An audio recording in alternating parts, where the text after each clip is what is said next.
नमस्कार. केडेश न्यूज 24 मध्ये आपलं स्वागत. खऱ्या न्याय हक्काचा बुलंद आवाज. पहाटेचा थरार, मुलाने वडिलाच्या डोक्यात वार करून केला खून, परिसरात खळबळ. श्रीरामपूर तालुक्यातील खंडाळा येथे एक धक्कादायक आणि मन हेलावून टाकणारी घटना समोर आली आहे.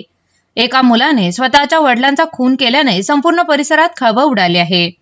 ही घटना खंडाळा येथील मराठी शाळेजवळ घडली असून मिळालेल्या माहितीनुसार मयत सचिन प्रभाकर ढोकचवळे वय वर्ष 55 यांचा त्यांचा मुलगा प्रणव सचिन ढोकचवळे वय वर्ष 25 यांच्यासोबत किरकोळ कौटुंबिक वाद झाला होता. या वादातून संतापाच्या भरात प्रणवने घरातील टिकाव घेऊन पहाटेच्या सुमारास आपल्या वडिलांच्या डोक्यात वार केला. या हल्ल्यात सचिन ढोकचवळे यांचा जागीच मृत्यू झाला. घटनेनंतर मयताचे शरीर रक्ताने माखलेले होते.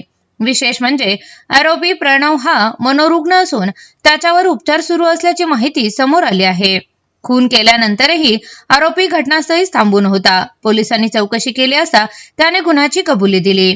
आश्चर्याची बाब म्हणजे आरोपीच्या चेहऱ्यावर कोणताही पश्चाताप दिसून आला नाही.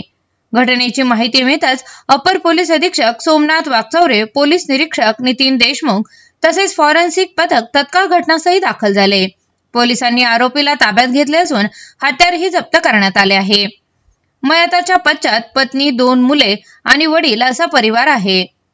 ही घटना जरी पिता पुत्राच्या नात्याला तडा देणारी असली तरी आरोपी मानसिक आजाराने त्रस्त असल्याची बाब देखील समोर येत आहे.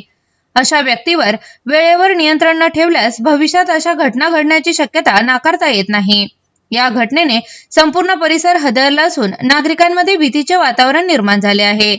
अधिक तपास पोलीस निरीक्षक नितीन देशमुख यांच्या मार्गदर्शनाखाली सुरू आहे. अशाच ताज्या आणि महत्त्वाच्या बातम्या पाहण्यासाठी पाहत राहा केडेश न्यूज 24.